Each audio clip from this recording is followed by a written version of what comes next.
So, umalis na pala ako do'n sa application 'no, na yung dati nag-post ako dito kasi nga siyempre parang na-ano tayo ba, na-curious tayo ba. Kasi nga marami akong mga friendship na nagsasabi na kumikita sila do'n at ngayon do'n na sila kasi nga wala na masyadong kitaan dito kaya lumipat na rin sila at marami na rin silang lumipat do'n. So, siyempre na-curious tayo at nag-install tayo nung apps. Makakuha ka ng coins do'n kapag masipag kang mag-live. So, everyday kailangan mo mag-live ng 2 hours.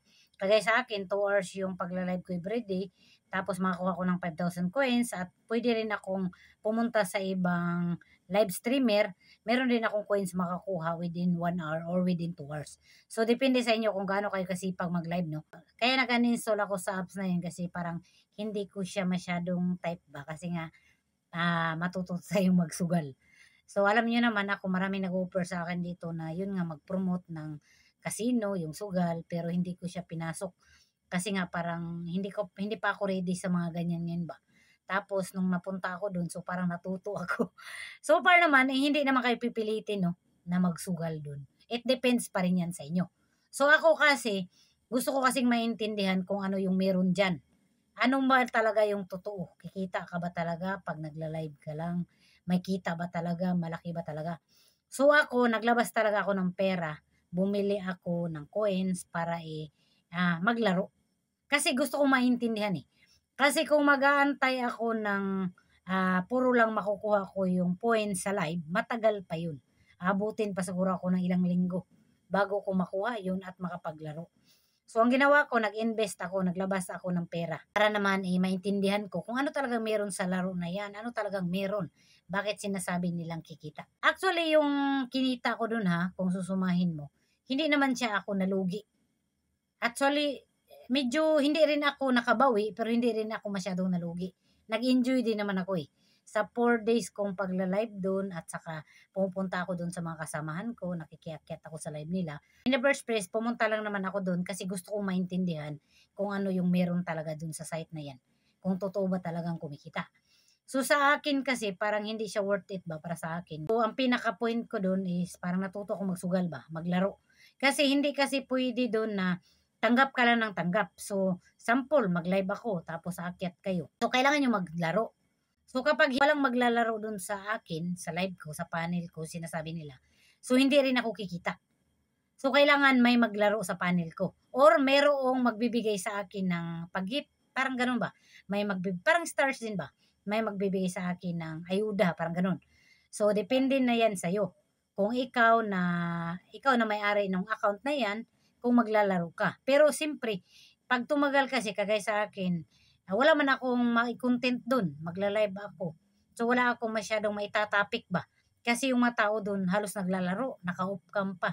So, parang yung ginagawa ko dito kay Meta na nagla-live ako, kung ano yung topic na pinag-uusapan natin. So, hindi ko siya na-apply dun. Kasi parang walang interest yung mga tao dun about dito kay Meta. Kasi nga, kaya nga sila lumipat dun, kasi nga parang hindi sila kumikita dito kay Meta. So, dun sila. So, anong point na mag-tutorial din ako dun? 'Di ba? Wala din naman akong talent sa pagkakanta, pagsasayaw, wala din. So, kaya ako habang nabo-bored ako kasi nga ang tagal-tagal ng oras kasi 2 hours kang maka-on live, eh, kailan makikita yung pagmumukha mo. So, siyempre naglalaro ako. Sabi nila kapag mananalo ka, so be wise. Kailangan mo daw agad i-cash out, ganun. Pero sa akin kasi base sa experience ko, alam mo yung meron kasi tayong ugali na kapag nanalo tayo, parang ayaw nating tumigil. Kasi iniisip natin baka mas malaki pa yung papanalunan natin. So, yun ang mangyayari talaga na siyempre habol ka ng habol na manalo ka ng malaki tapos natatalo ka rin. Kasi wala talagang nananalo sa sugal. Kasi yun nga sinasabi ko, hindi naman kasi pwede na tanggap ka lang ng tanggap na host ka. Kung may maglaro sa'yo, tanggap ka lang ng tanggap. Hindi naman pwede. Kailangan mo rin maglaro para magbigay din sa kanila. So in the first place, matututo ka talaga magsugal. Yung iba, kumikita sila ng malaki kasi nga marami silang players, maraming nagbibigay, maraming naglalaro sa panel nila, sa account nila. Wala mang problema doon. Sa akin kasi parang nakikita ko yung sarili ko na, hindi ko linya ba. Pumunta lang ako doon, gitry ko lang. Pero hindi talaga sabihin mo na pupunta na ako, doon na ako. Kasi yun nga nalaman ko may sugal. So sabi ko, sige, subukan ko nga. Pero yung naintindihan ko na ganito pala, parang ayaw ko. Hindi naman lahat no nagsusugal. Kasi kagaya ng iba, kumukuha lang sila ng points kasi nga pwede kang mag-live. Pero kung ganun lang yung gagawin mo, makikuha ka lang ng points, yung mag-live ka lang, points lang yung aantayin mo talaga, matagal ka makapag-payout. Kaya yung iba, nakakapag-payout sila ng mabilis at malaki kasi nag-i-invest din sila. Naglalaro din sila. So, sa akin 'no, walang problema sa akin 'no, kung pumunta kayo do'n, kumikita kayo do'n, sumasahod kayo do'n. Yung iba umalis dito kasi walang kinikita, may violation, hindi pa monetize. So, do'n kasi hindi mo kailangan magkaroon ng maraming followers at ma-monetize. Kapag mag-install ka, masipag kang mag-live, so may kita ka. Pero hindi siya gano'n kabilis yung kita. Yung iba nakikipagsapalaran, naglalaro sila kasi nga para naman, malay natin kung kumikita sila, malay natin kung manalo sila. So, kapag manalo sila, mas kikita sila, mas makakapag-payout sila. So, in the first place, parang kaya hindi ko na-tripan kasi nga parang matututo akong maglaro, magsugal. So, parang ayaw ko yung gano'n. Kasi mahirap kapag malulung tayo sa ganyan, no? So, wala pong problemas, no? Kung gusto nyo doon, kung nandun na kayo, kung kumikita kayo, kung nagsugal kayo o hindi, wala pong problema. Account nyo po yan. So, ako po, choice ko po yun na umalis doon at nag-uninstall po ako ng app kasi nga parang hindi ko bet talaga. Kasi ayaw ko talagang magsugal. So, it depends sa inyo, no? Basta sa akin, no?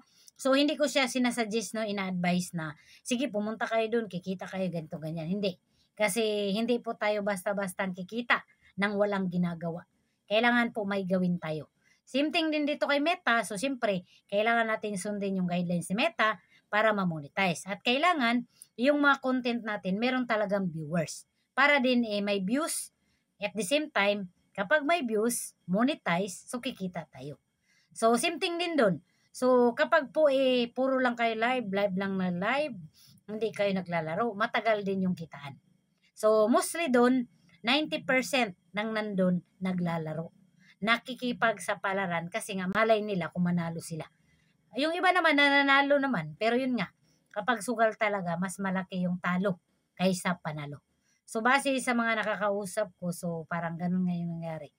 Hindi na nila mabilang yung talo nila. Pero nag enjoy naman daw sila, pero yun nga, sila naman yan, pera naman nila yan. Wala po akong problema ha, sa inyo kasi nga account niyo naman yan, kayo naman yan. At marami po akong friend na nandun. Marami akong friendship na nandun. So wala akong problema sa kanila no, kung ano yung dun na sila, anong ginagawa nila, wala po. Wala akong problema. Kaya lang ako pumunta doon kasi gusto kong masubukan ba kung worth it ba talaga sa akin. Kasi super naman ako dito kahit pa sense kumikita ko dito kay Meta. So kaya dito lang ako, no? Maghanap tayo ng ibang pwedeng pagkakitaan no, outside Meta or ngayon kumikita pa ako dito kay Meta so dito lang ako. So mostly kasi yung mga nandun, hindi sila kumikita dito kay Meta kaya hindi ko rin sila masisisi. Pero hindi ko siya ginasuggest no, gina-advise na uy pumunta kayo doon ganyan ganyan, hindi. Kasi alam ko na kapag pumunta kayo doon matututo din kayong magsugal. So depende na lang din yan sa inyo kasi siyempre kayo naman yung makakakontrol sa sarili ninyo kasi nga kayo naman yan. So sa akin 'no, so sa mga nagtatanong 'no, so umalis na ako dun at hindi ko trip talaga kasi ayaw kong magsugal. So it depends sa inyo na, wala po akong problema ha kung dun kayo kumikita at until now kumikita kayo ng malaki. So good luck po sa inyo 'no. So ako po, choice ko po 'to kaya po umalis ako dun kasi parang hindi ko po linya 'yan ba. Ayaw ko po magsugal at ayaw ko rin pong matutong magsugal. So siyempre, opinyon ko 'to, sarili ko naman 'to, so choice ko 'to.